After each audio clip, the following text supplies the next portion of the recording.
Esse talvez seja um tema já bem batido aqui, né? Porque a gente vai vindo falar, né?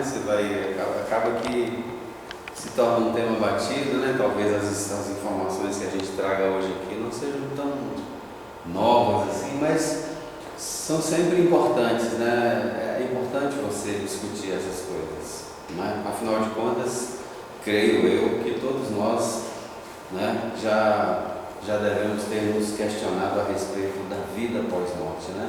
O que acontece a respeito disso, né? O que será de nós, né? A gente ouve tanta coisa, né, a respeito disso, né? Até mesmo no meio espírita existem informações diversas, né, a respeito do que acontece no mundo espiritual, por exemplo, né?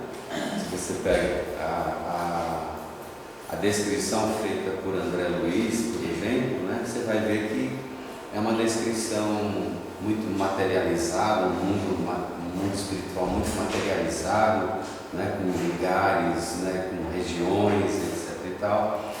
E se você compara, por exemplo, com a descrição que foi feita pelos espíritos na doutrina, aqueles que ditaram a doutrina para Kardec, você não vai encontrar isso.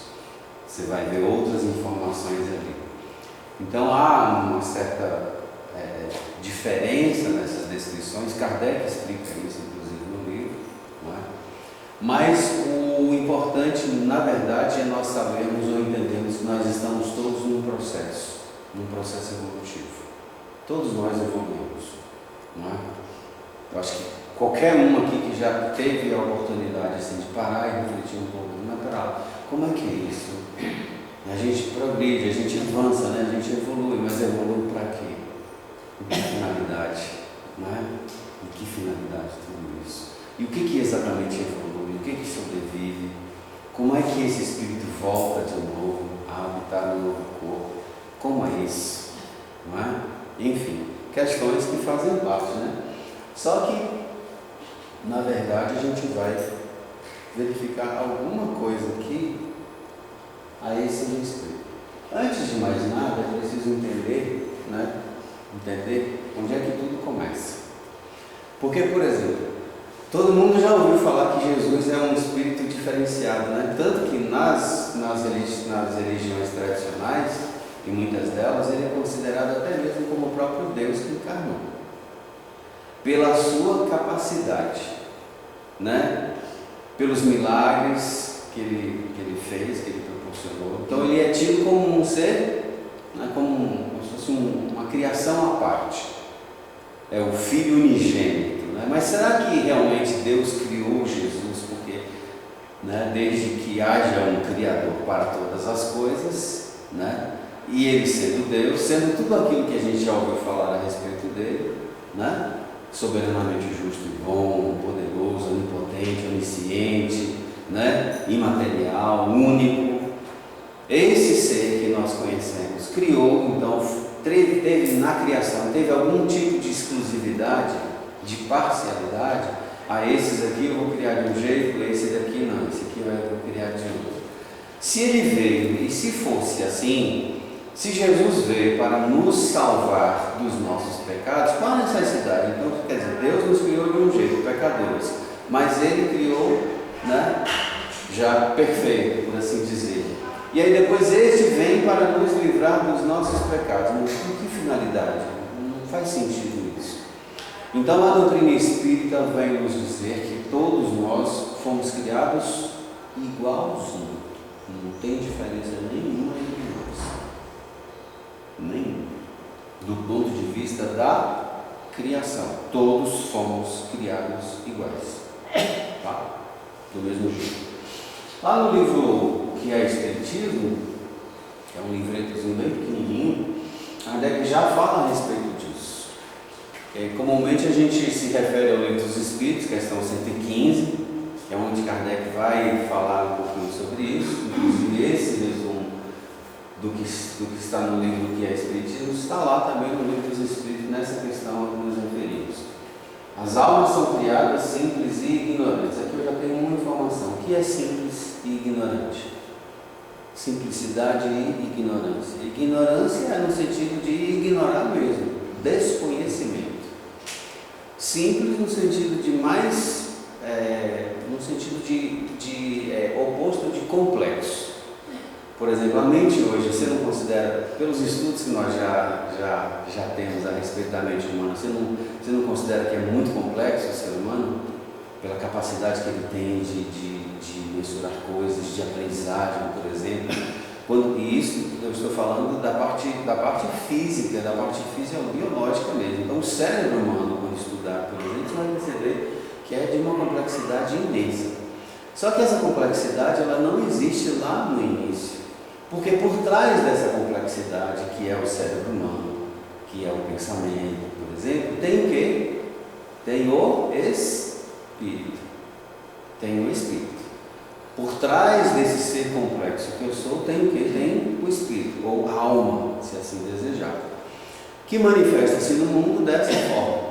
Então isso daqui hoje, isso aqui, é o resultado de vários anos ou várias experiências que culminou com que isso aqui hoje apresenta-se no mundo, tá?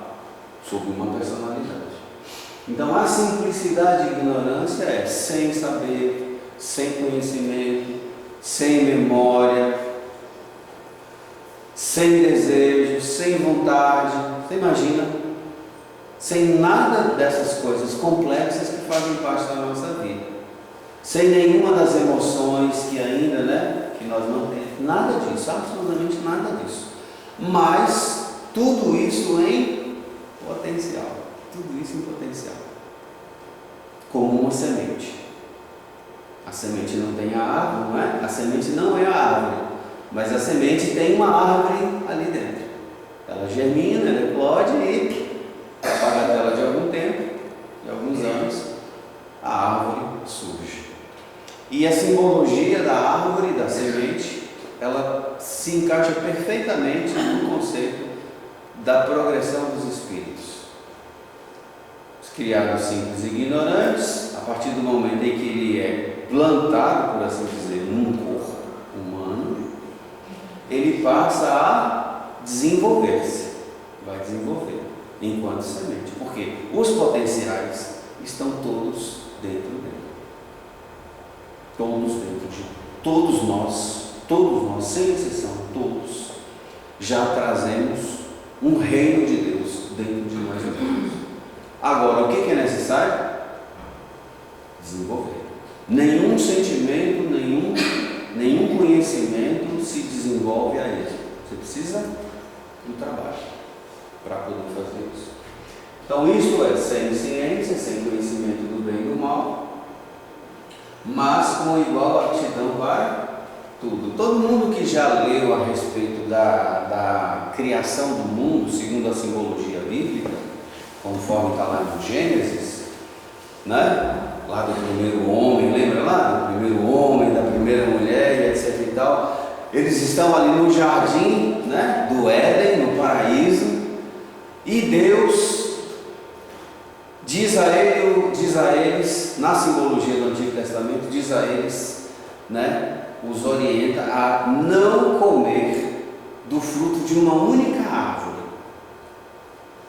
Essa árvore é justamente a árvore do conhecimento do bem e do mal, porque senão eles pereceriam. Se comessem da árvore do conhecimento do bem e do mal, eles pereceriam. Isso nada mais é do que o quê? Isso aqui. A árvore do conhecimento do bem e do mal é quando o espírito, desenvolvendo a inteligência, porque o que é a inteligência? A inteligência é a capacidade de escolha com o conhecimento de causa. Quando você passa a escolher com conhecimento de causa, você se torna responsável pelas suas escolhas. E aí nasce para você o que é o seu mundo moral. Se você tem capacidade de discernir entre o bem e o mal, e você escolhe o mal, por exemplo, as consequências são umas. Se você escolhe o bem, as consequências são outras. Mas sempre consequências. Mas observe, para você escolher entre um e outro, você não tem que conhecer? Como é que você escolhe sem conhecer? Você tem que somos criados simples e ignorantes, não há esse conhecimento do bem e do mal. Parábola, inclusive, tem uma parábola que Jesus fala sobre isso, que é a parábola do joio e do trigo. Lembra lá? Quem já leu a respeito aí, né? O joio e o trigo, a planta no início, ela não se confunde? Ela se confunde uma com a outra, né? Mas à medida que elas vão crescendo, elas não vão tomando forma, e aí não fica fácil identificar uma e outra. Pois é, isso é esse conhecimento crescendo dentro de nós. Você vai conhecendo, e à medida que você vai identificando uma e outra, opa, se eu já sei identificar e mesmo assim eu escolho, sou responsável pelas escolhas que eu faço. Tá? A princípio, encontram-se numa espécie de infância sem vontade própria e sem consciência perfeita da sua existência. Então, a consciência, inclusive, todo mundo já ouviu falar aqui, onde está escrita a lei de Deus? Na consciência. Só que a consciência, ela é um pensamento. Ela também é um pensamento. E no início, veja-se, nós somos como? Simples e ignorantes. Então, o pensamento, ele ainda não existe. Ou ele existe em potencial, mas ele precisa se desenvolver. Por exemplo, quando nós estudamos a lei de adoração diz respeito ao pensamento, tá? Então, por exemplo, Kardec pergunta em que consiste a adoração. A adoração é uma lei. Então, em que consiste essa lei? Eles respondem: na elevação do pensamento a Deus. Não é prece, a prece é um ato de adoração. Mas a adoração em si é elevação do pensamento a Deus. Então, o ser pensante, que no início é simples e ignorante, vai fazer o quê? Elevar o pensamento. A sua capacidade de pensar hoje não é muito maior do que a dos nossos antepassados aí, de 10, 15 séculos atrás? Não, nem pensa. Nem chega perto, né? Não, nem pensa isso. Então observe, hoje em dia, por exemplo, a capacidade, é capaz que você tenha lido, sei lá, 10, 15 livros, né? Num período muito curto aí de meses ou de um ano, por exemplo. No século V, século V o quê? No século XV, nem precisa ir muito longe, uma pessoa não lia mais do que um livro por ano. Então a nossa capacidade de raciocínio, a nossa capacidade de pensar as coisas, de desenvolver coisas, de memorizar, ela aumentou significativamente. Isso significa o quê? Significa já que nós todos já temos já uma bagatela de anos aí já andados. Tá? Nós já não estamos necessariamente no início do processo, desse processo. Eu conheci, Marcelo, só um segundo, na minha idade de outubro, lugarejos, sim, que a gente fala de falta de conhecimento, que as pessoas nem conversar não sabiam. Eu cheguei em casa de pessoa assim, queria almoçar, meu mancado. Coitadinho, põe a comida no prato, comia uma colher torta assim, você percebia que não tinha um mínimo de conhecimento de evolução. Era bem difícil. Através dos estudos, foi mudando as coisas, e hoje em dia estamos assim. Maravilha. Mas é isso. Então, olha só, pouco a pouco, o livre-arbítrio se desenvolve. Você não tem livre-arbítrio. O livre-arbítrio é uma coisa que você vai conquistando aos poucos. Não é assim com a criança? A criança, quando nós nascemos, assim, nós não somos 100% dependentes dos pais. Você não tem liberdade. Essa liberdade ela vai surgindo aos poucos. Então daqui a pouco você começa a firmar as pernas, começa a dar os primeiros passos, aí você já ganha liberdade.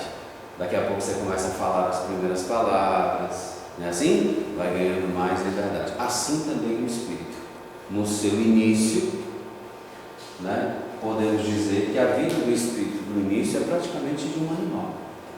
Ele vive em função das necessidades físicas, procriação, defesa, né? Sobrevivência, só isso. À medida em que ele vai avançando, é que vai desenvolvendo nele o senso moral, ele vai desenvolvendo inteligência, ele vai descobrindo coisas, não é? e aí vai organizando, se vai desenvolvendo ferramentas, por exemplo, para minimizar, para minimizar os efeitos, de uma natureza ainda intratável, vai descobrindo que tem outros seres iguais a ele, vai formando grupamentos, tribos, e assim ele vai avançando, tá? Tudo bem até aqui? Isso. Com o livre-arbítrio, então, ele vai desenvolvendo. Desenvolve-se ao mesmo tempo, que as ideias. Desenvolvimento. Que aquilo que no início ainda é simples e ignorante. Lembra dessa frase de Jesus? Portanto, sede perfeitos, como perfeito é o vosso Pai que está, o vosso Pai celestial, o vosso Pai que está no céu. Sede perfeitos é Jesus dizendo assim: olha, você tem potencial, você tem capacidade, Deus já colocou em você todos os potenciais divinos, você só precisa o quê? Desenvolver. Por quê? Porque Deus nos criou, e aí observe, lá no Antigo Testamento nós temos também a ideia da criação do homem, sendo feita a imagem e semelhança de Deus, não é assim que está lá escrito lá? O homem foi criado à imagem e semelhança de Deus. Aí a gente quer fazer o inverso, a gente quer trazer Deus para perto da gente e pintar ele como se ele fosse um ser humano, só que é o contrário. E aí na doutrina espírita se encontra ressonância para essa ideia, para esse pensamento lá do Antigo Testamento, porque se Deus é a inteligência suprema, causa primária de todas as coisas, quem nós somos? Os seres inteligentes da criação. Está na questão 76 do Livro dos Espíritos. Vocês conseguem entender exatamente aí agora? Não fica mais fácil enxergar a simbologia do Antigo Testamento? Nós tendo sido feitos e a imagem e semelhança de Deus, Deus inteligência suprema, o Espírito, os seres inteligentes da criação. Então, nós herdamos de Deus características dele e a capacidade de nos tornar tão perfeitos, ou perfeitos a um determinado ponto, até um determinado ponto que foi estabelecido pelo próprio Deus. Então nós chegaremos a um determinado nível de perfeição capazes de nós refletirmos Deus, não nos tornarmos igual a Ele, mas refletirmos Ele em toda a sua perfeição. Por isso que inclusive Jesus dizia: quem vê a mim, vê ao Pai que me enviou, porque Ele já havia alcançado esse estado. Então, se nós observarmos aqui, nós vamos perceber isso aqui, tá? O ponto de partida é a simplicidade e ignorância.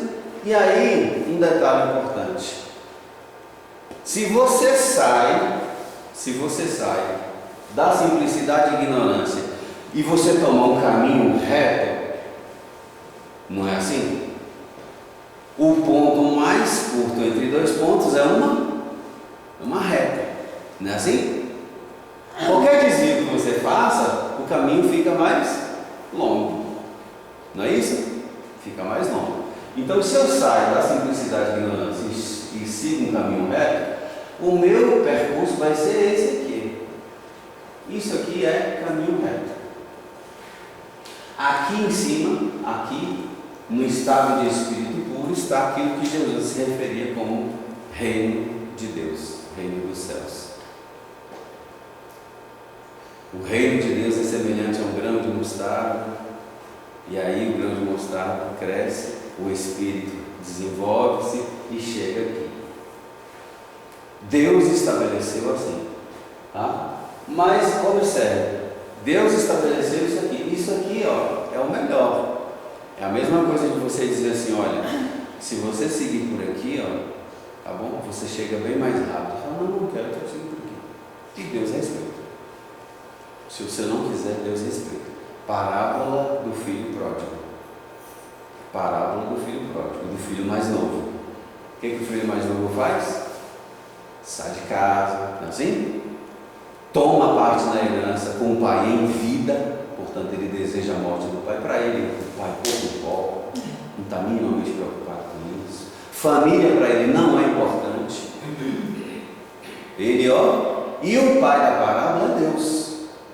E o pai é permissivo. O pai da parábola permite que o filho tome a parte da herança com ele em vida. Aí o filho vai para uma terra estrangeira, gasta tudo quanto tinha. Por quê? Porque Deus respeita o seu livre arbítrio, as suas decisões, as suas escolhas. Agora, essas escolhas, elas têm consequências. E das consequências você não consegue se livrar. Por isso que Jesus vai dizer: a semeadura é livre, mas a colheita é Pesado. obrigatória, é pesada. Se você semeou, não tem como falar assim: não dá para deixar, eu não quero colher isso aqui, não. Vai colher. Porque quem te cobra é a lei de Deus, que está onde? Na consciência. Quando você faz uma coisa errada, por mais que não haja uma única testemunha daquilo que você fez, você não fica martelando ali na sua cabeça: ele é culpado. Nossa, por que eu fiz isso? Meu Deus do céu, nossa, não fica ali dentro martelando? Não teve uma única testemunha, mas aquilo dentro de você fica ali martelando. Por quê? Porque você sabe que aquilo que você fez é errado. Conhecimento do bem e do mal. Conhecimento do bem e do mal. Então, se eu tomo um caminho reto, o meu percurso vai ser esse. Né? Eu saio daqui, passo para cá, para essa condição aqui. Lembrando que isso aqui é só didaticamente para a gente entender, tá bom? Porque Kardec vai classificar os espíritos lá no livro dos espíritos, mas apenas nesse sentido. Mas observe, se eu não tomo o caminho reto, o que acontece? Uma parcela desses espíritos, tá? Dos espíritos, ela se desvia do caminho. Desviar-se do caminho é pecar. Pecado, cometer pecado. O pecado nada mais é do que você desviar-se do alvo. Tem um alvo? Tem, está aqui. O alvo é aqui. Certo? O alvo é aqui. Esse alvo já foi colocado aí dentro de você como alvo? Já. A lei de Deus. A lei de Deus é como um GPS. Ela dita o caminho para você. Você pode... Mas assim como no GPS a gente pode ignorar o aviso, o sinal, siga em frente. Eu não quero. Aí você vai desviar. Quando você desvia, aí vem a vozinha e fala assim: novo cálculo da rota. Não é assim? Novo cálculo da rota. Se você desvia de novo, ela novamente repete: novo cálculo da rota. Se você desvia, novo cálculo da rota. Por quê? Porque tem um destino. Tem um destino, tem uma finalidade para todos nós. Não tem como fugir dela. Deus nos criou com esse propósito. Se existe uma determinação divina, é essa a determinação divina. Você foi criado por Deus para se tornar um espírito puro, perfeito. Agora, o tempo que você leva para chegar lá, aí é você que decide. Quanto mais você se mantém afastado da perfeição, mais infeliz você se torna. A infelicidade, o sofrimento, é decorrente das escolhas que você faz em permanecer retroagir. Aí o que acontece? Quando você sai daqui, se você não toma um caminho reto, vamos imaginar, você andou um pouquinho. Não é simplesmente, não é sair daqui direto para cá. Você anda, depois que você anda um pouco, depois de alguns milhares de existências, que você já desenvolveu inteligência, as suas escolhas é que vão fazer com que você chegue aqui ou chegue aqui. Tá? Vamos imaginar que você tomou escolhas erradas. Você escolheu o caminho do mal. Questão 120 do Livro dos Espíritos, Kardec pergunta se todos os espíritos passam pela fieira do mal. Fieira é caminho. Não pela fieira do mal, não, pela fieira da ignorância. Então a fieira do mal, lembra lá? O mal, o bem e o mal são escolhas. Se eu escolhi o mal faz com que eu me torne imperfeito.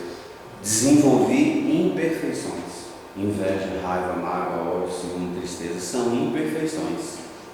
Tá? Desenvolvi essas imperfeições. Mas tem um jeito, né? Dá para voltar.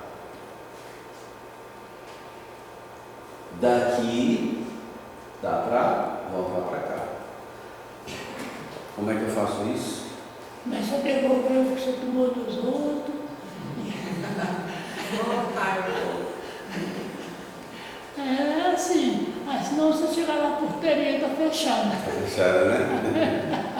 Vocês lembram que Jesus tem uma parábola, a parábola do caminho estreito? Porfiai, esforçai-vos para entrar pela porta estreita, pois largue a porta, espaçoso o caminho que conduz à perdição. Mas você não pode o pregador é você, eu só estou rindo. Não, pode ficar à vontade, pode participar, sem problema.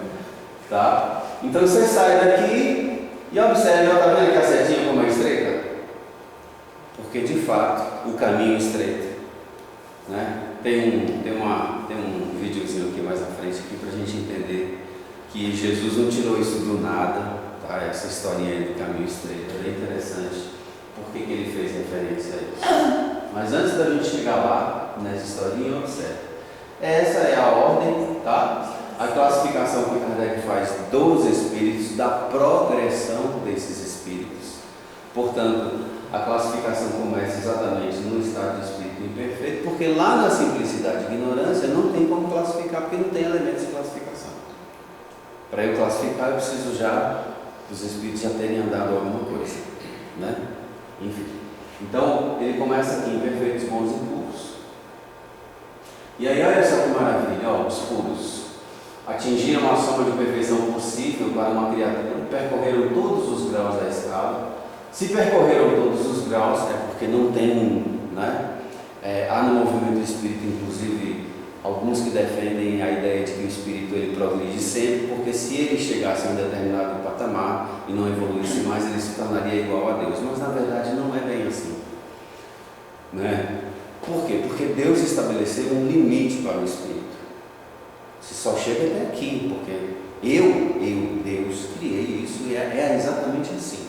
Tá? Se não fosse assim, Kardec não diria que eles percorreram todos os graus da escala. Se eu percorri todos os graus e me tornei puro, qual a necessidade que eu tenho de me purificar? Como é que se purifica o puro? O que é puro já é puro, não tem que purificar mais nada. Né? Ele já atingiu o máximo, né, daquilo que é permitido ao espírito atingir, o nível de perfeição.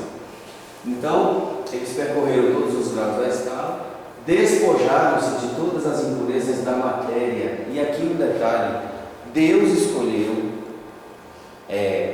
a encarnação como um meio, então é uma imposição divina.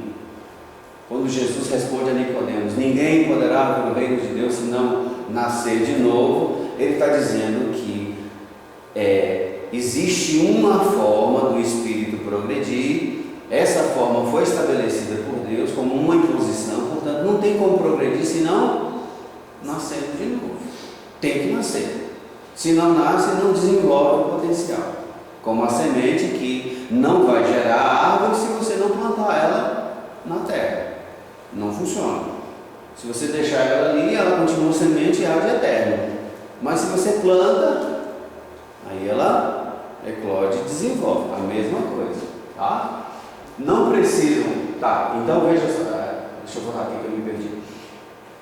Despojaram-se de todas as impurezas da matéria. E aí veja, nas fases iniciais a matéria sobrepuja o espírito.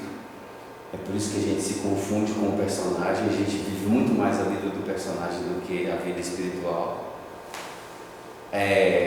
Mas essa influência que a matéria exerce sobre nós vai interferir, por exemplo, na nossa maneira de relacionarmos uns com os outros. Até nos nossos sentimentos. Por exemplo, o nosso sentimento é um sentimento egoísta. Eu amo apenas aqueles que me amam. Eu não amo incondicionalmente. Existem condições para eu amar. Eu amo o outro porque eu amo. Se o outro for meu inimigo, eu não amo. Não é assim? Então, o meu amor é um amor ainda condicionado. Eu não odeio todo mundo. Se uma pessoa faz um mal contra mim, se é uma pessoa que eu gosto, eu posso até relevar. Mas se é uma pessoa que eu não conheço, aí, né, a minha reação em relação à ação dela para comigo vai ser diferente. Por isso que perdoar é difícil. Não perdoo. A pessoa me feriu, não é assim? me feriu os meus interesses pessoais, ou seja, eu ainda estou dominado pelo egoísmo. Egoísmo é o quê? Predominância da matéria sobre o espírito. Orgulho, predominância da matéria sobre o espírito. Inveja, raiva, mágoa, vaidade, predominância da matéria sobre o espírito. Quando alguém fala alguma coisa para você que te magoa, essa mágoa não é pelo fato da pessoa ter falado isso com você, é porque ainda em você predomina matéria. E isso significa, ou resume-se em paixões. As paixões nos dominam ainda. As más paixões nos dominam. Essas más paixões que nos dominam, né, elas têm a ver com essa predominância da matéria sobre o espírito. Nós vamos ver nos bons que não há essa predominância. Nos puros também não. Não precisam mais passar por provas ou expiações. Não há necessidade mais disso. E aqui veja, ele vai falando, ele vai colocando as informações e você vai fazendo você vai percebendo a classificação que eles vão fazendo. Por exemplo, do ponto de vista das necessidades do espírito. Quando o espírito é simples e ignorante, ele precisa passar por provas. As provas, o que são provas? Vicissitudes da existência corpórea.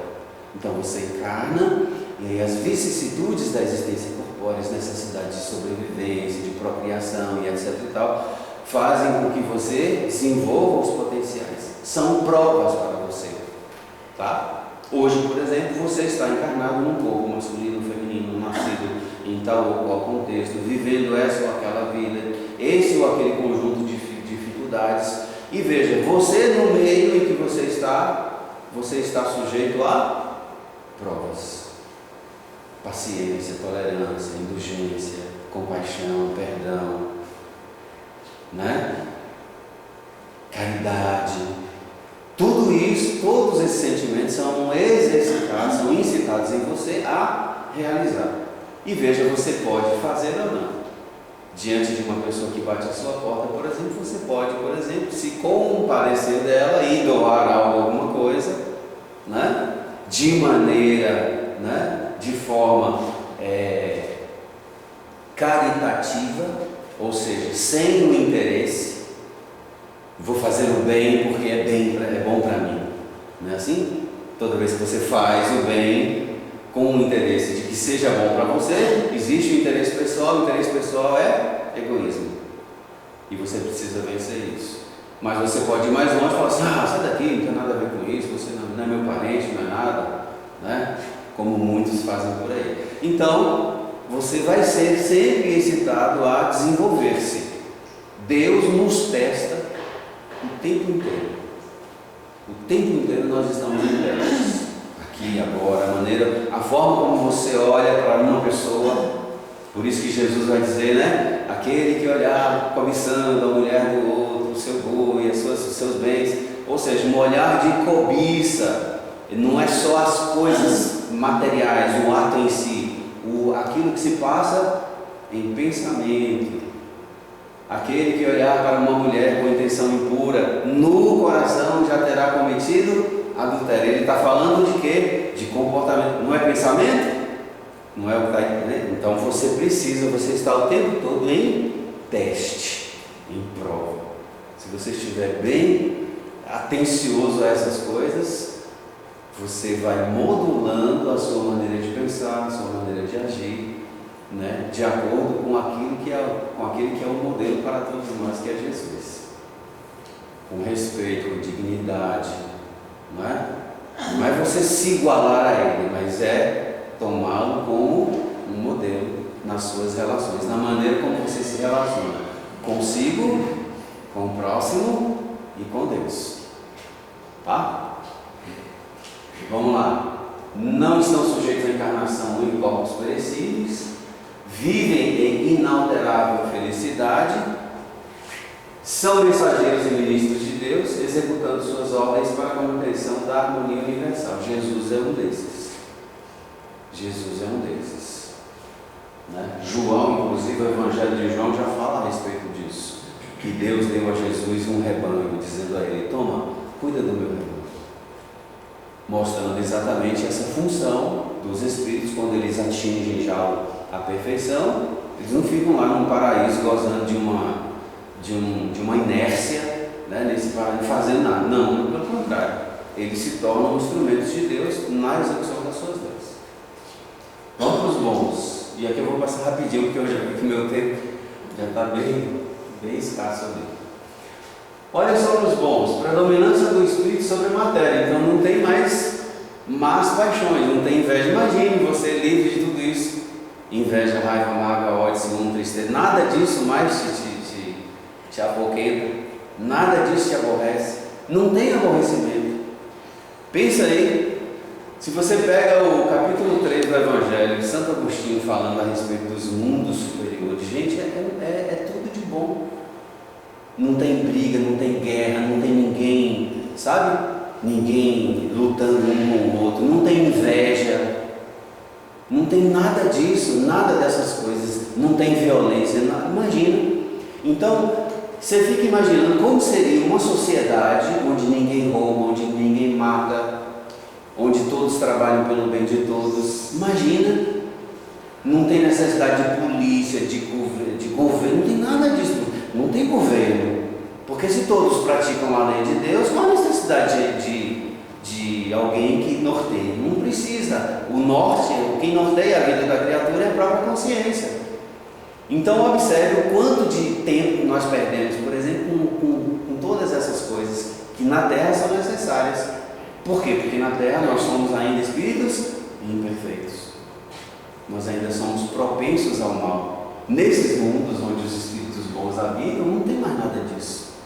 Pensa aí que maravilha que não é viver numa sociedade como essa. Suas qualidades e poderes para o bem estão em relação com o grau de adiantamento que hajam alcançado. Uns têm a ciência, outros a sabedoria, outros a bondade.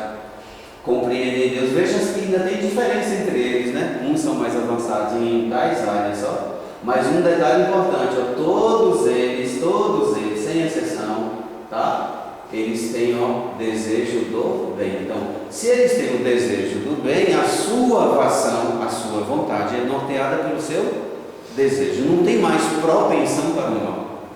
Só tem apenas, unicamente o desejo do bem. Ninguém mais. Não existe a possibilidade, a ideia do anjo decaído, lembra lá do antigo, né? A ideia de que um anjo, Lúcifer, né? Foi um anjo que, como é que pode uma pessoa que já alcançou um determinado estado, né, cair? Se você tem qualidades, se você tem virtudes, se você é uma pessoa virtuosa, por que você vai se tornar uma pessoa, um bandido, vai fazer coisas de maldade, etc. Não existe isso. Compreendem Deus e o infinito e já gostam da felicidade dos bons. São felizes pelo bem que fazem e pelo mal que impedem. Esses espíritos bons aqui, ó, são os nossos anjos da guarda. Qual é o trabalho deles? O trabalho deles é o nosso. Ou melhor, somos nós, melhor dizer. O trabalho desses espíritos somos nós. Então você imagina que cada um deles, cada um de nós, melhor dizendo, tem um anjo da guarda. Tem um espírito bom que cuida, que zela pela nossa existência. É o seu personal trainer do espírito. Ele é só seu. Não é de mais ninguém, é só seu. Ele cuida de você 24 horas por dia. E muitas vezes eles andam bem tristezinhos lá atrás, porque não pode fazer nada. Porque a nossa tendência é cruel. Porque ele respeita o seu livre-arbítrio. Ele vai respeitar até você se dar conta de que Cair e se levantar. Exatamente. E os imperfeitos? Agora que é nós, ó. Agora é nós, ó. Predominância da matéria sobre o espírito. Nós já falamos sobre isso. Propensão para o mal. Não tem propensão para o mal na gente? Se alguém bater no seu filho, você vai ficar assim, não, eu sou uma pessoa de paz, não vou fazer nada. Lógico que não. Você já cai em cima igual uma onça, né? Porque tem propensão para o mal na gente ainda há, né? É como um vulcão inativo, não é? Qualquer hora ele explode, né? Ignorância, orgulho, egoísmo e todas as paixões que eles são consequentes. Tem a intuição de Deus, mas não compreende. A gente tem a intuição de que Deus existe, mas a gente não entende, não compreende. Por que a gente não compreende Deus? Os Espíritos responderam: falta-nos para isso um sentido. Para compreender Deus, por exemplo, a compreensão de Deus tem a ver com o fato de você vencer a predominância que a matéria exerce sobre você. Porque se Deus é imaterial, só tem um jeito de você perceber Ele: através do pensamento. Quando você faz prece, você não pensa em Deus? Não pensa? Você pensa em Deus, né? Você pensa, você não fala, né? Porque parece, alguém aqui já se pergunta assim, mas para lá, Deus fala que língua? Porque eu falo português, né? E o indiano?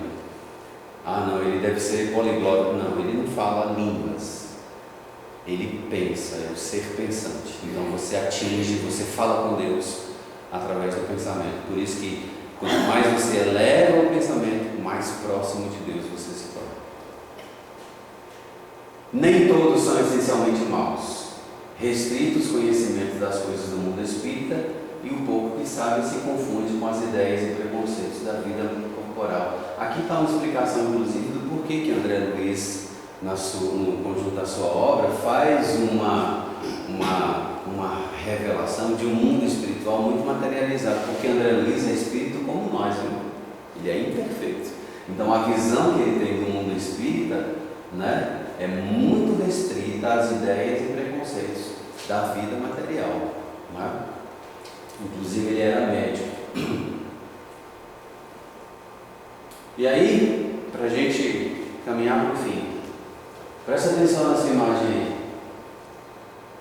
As favelinhas, os corredores estreitos, cheios de lama. Vai prestando atenção. E vai apertando a porta.